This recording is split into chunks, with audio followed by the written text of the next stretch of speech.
வந்து வதைத்த போது வாடினேன், வதங்கினேன், வடிபிறக்கவில்லை. இறைவா, உன்னை அழைத்த போது வந்தாய், அமைதி எனக்கு தந்தாய்.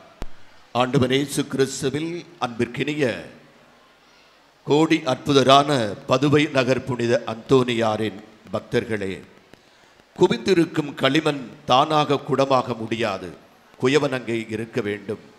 கற்பாறை கவினொரு சிலையாக செதுக்கிட முடியாது, சிற்பி ஒருவன் இருக்க வேண்டும். அழகான மலர்கள் தானாக மாலையாகிட முடியாது, சரம் தொடுப்பவர் அங்கே இருக்க வேண்டும். அழகான வீணை தானாக மெல்லி இசைக்க முடியாது, வித்தகனின் விரல்கள் அங்கே விளையாட வேண்டும்.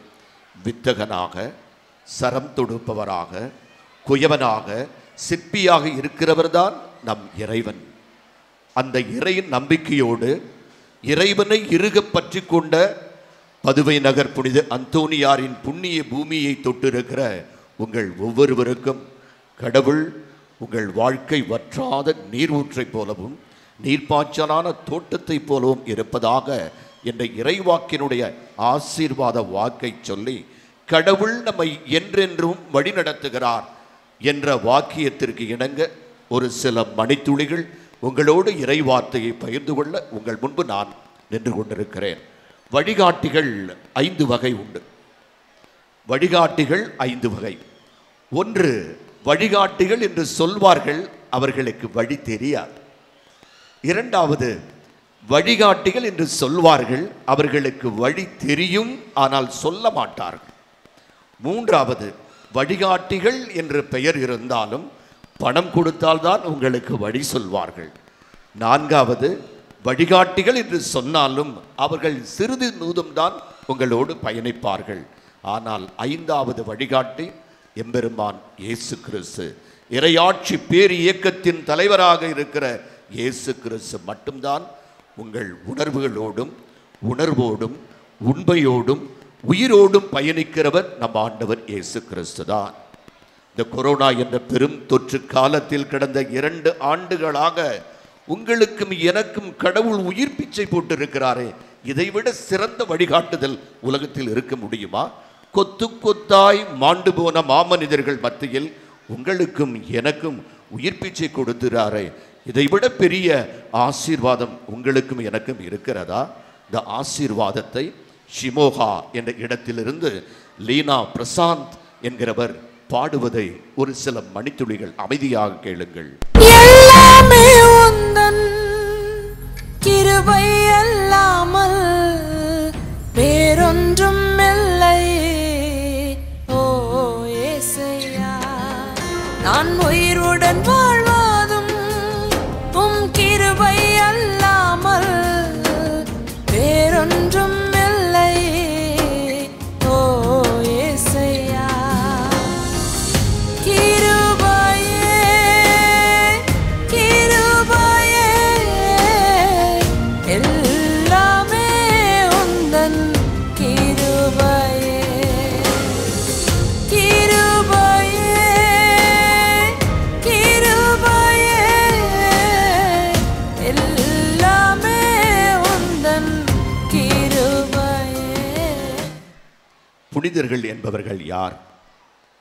கடவுளின் கட்டளைகளை 100% அனுசரித்தவர்களா? இல்லவே இல்லை. கடவுளின் கட்டளைகளை அனுசரிக்க முயற்சி எடுத்தவர்கள் அவர்கள்தான். இவர்கள்தான் புனிதர்கள். இந்த புனிதர்களுடைய பட்டியல் எப்படி வாழ்க்கை என்ற மாபெரும் உலகத்தில் உங்களுடைய வாழ்க்கையும் என்னுடைய வாழ்க்கையும் கரைதட்டிவிடக் கூடாது என்பதற்காக கடவுளால் கட்டப்பட்ட கலங்கரை தீபம்தான் புனிதர்கள். ஆக ஒவ்வொரு புனிதனுக்கும் ஒரு இறந்த காலம் உண்டு, ஒவ்வொரு பாவிக்கும் ஒரு எதிர்காலம் உண்டு. ஆகவே உங்களுக்கும் எனக்கும் தெரியாத ஒரு காலத்தில் உங்களுடைய பெயரும் என்னுடைய பெயரும் புனிதர் பட்டியலில் இடம்பெற்றிருக்கும். அந்த சந்தோஷம் கடவுள் கொடுத்த ஆசீர்வாதம்.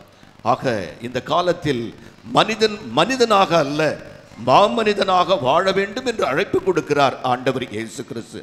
ஒரு எடுத்துக்காட்டு உங்களுக்கு சொல்ல வேண்டும் என்று சொன்னால், கடவுள் ஆண்டவர் இயேசு கிறிஸ்து எங்கெல்லாம் சென்றாரோ அங்கெல்லாம் நோயிலிருந்து விடுதலை கொடுத்தார், பேயிலிருந்து விடுதலை கொடுத்தார், பாவத்திலிருந்து விடுதலை கொடுத்தார், சாவிலிருந்து விடுதலை கொடுத்தார். எடுத்துக்காட்டு உங்களுக்கு சொல்ல வேண்டும். நோயிலிருந்து என்று சொன்னால் எரிக்கோ குருடன் ஒருவன் ஆண்டவர் இயேசு கிறிஸ்துவை நோக்கி கூவி அழைக்கின்ற பொழுது இயேசு அவனை அழைத்து அவனுக்கு விடுதலை கொடுக்கிறார். நோய். பேய் என்று சொன்னால் ஒருவன் பேய் பிடித்து ஆடிக்கொண்டிருக்கிறான். அப்பொழுது ஆண்டவர் இயேசு கிறிஸ்துவுடைய சீடர்கள் அழைத்து வருகிறார்கள். அழைத்து வந்து இயேசு அவனை தொட்டு ஜெபத்தினால் வல்லமையாக குணமாடுகின்றார். மூன்றாவது, பாவத்திலிருந்து பாவம் செய்த ஒரு பெண் ஒருத்தியை பிடித்து கொண்டு வந்து இயேசுவின் காலடியில் போட்ட பொழுது, உங்களில் பாவம் இல்லாதவன் முதலில் இவள் மேல் கல்லெறியட்டும் என்று சொல்லி ஆண்டவர் இயேசு கிறிஸ்து அந்த பெண்ணிற்கு விடுதலை கொடுத்தார். சாவிலிருந்து என்று பார்த்தால் ஒரு விதவையினுடைய மகனுக்கு ஆண்டவர் இயேசு கிறிஸ்து உயிர் பிச்சை கொடுத்தார். ஆக இன்றைக்கு மனிதன் என்பவன் புனிதனாக இருக்கலாமா என்ற ஒரு அற்புதமான பாடலை கேளுங்களேன்.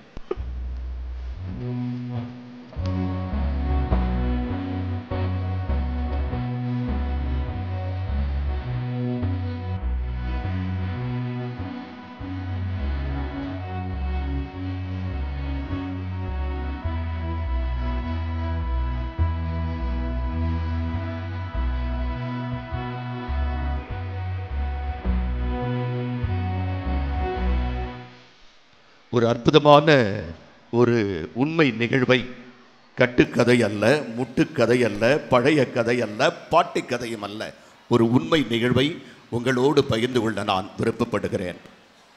ஒரு முனிவர் ஒருவர் தியானம் செய்து கொண்டிருந்தார். எங்கே கமண்டலத்தில் தண்ணீரை கொண்டு வந்து யாகம் செய்வார். வயதாகிவிட்டது. ஆகவே 1 கிலோமீட்டர் நடப்பதற்கு பதிலாக நாம் ஏன் தண்ணீர் எங்கு இருக்கிறதோ அந்த இடத்திலே நம் கூடாரம் அமைத்து அங்கே நாம் யாகம் செய்யலாமே என்று முடிவெடுத்து அவர் தன்னுடைய கூரையை பேய்த்து கொண்டு தண்ணீர் இருக்கின்ற இடத்திற்கு சென்றார்.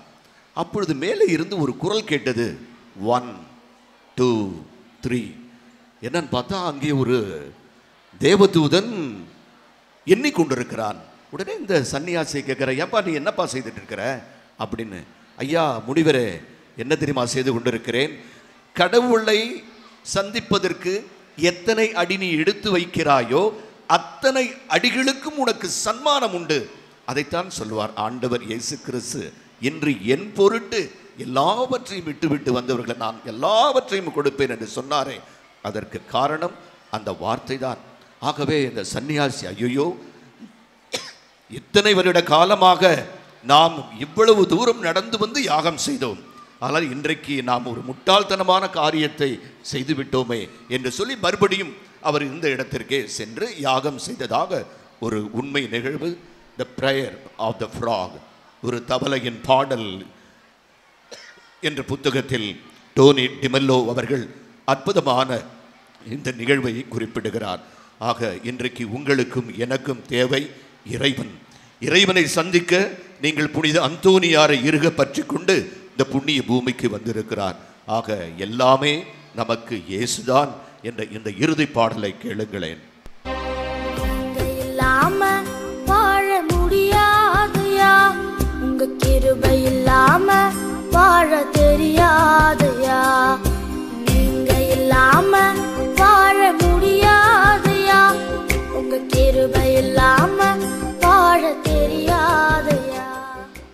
ஆக விண்ணை கண்டேன், வியப்பு கொண்டேன், மண்ணை கண்டேன், மதிப்பு கொண்டேன், காற்றை கண்டேன், கற்றுக்கொண்டேன், நிலவை கண்டேன், நிம்மதி கொண்டேன், நாயை கண்டேன், நன்றியை கொண்டேன், எறும்பை கண்டேன், சுறுசுறுப்பை கண்டேன். இறைவா, நான் உன்னை கண்டேன், அதில் என்னை கண்டேன் என்ற உணர்வோடு எங்கெங்கோ தேடியும் காணாத கடவுளை உலகம் ஒதுக்கிவிட்ட மனித தன்மையில், உண்மையில், அன்பில், நீதியில் தேடுவோம். இறைவா, உன்னை தேடி தேடி. ஆமென்.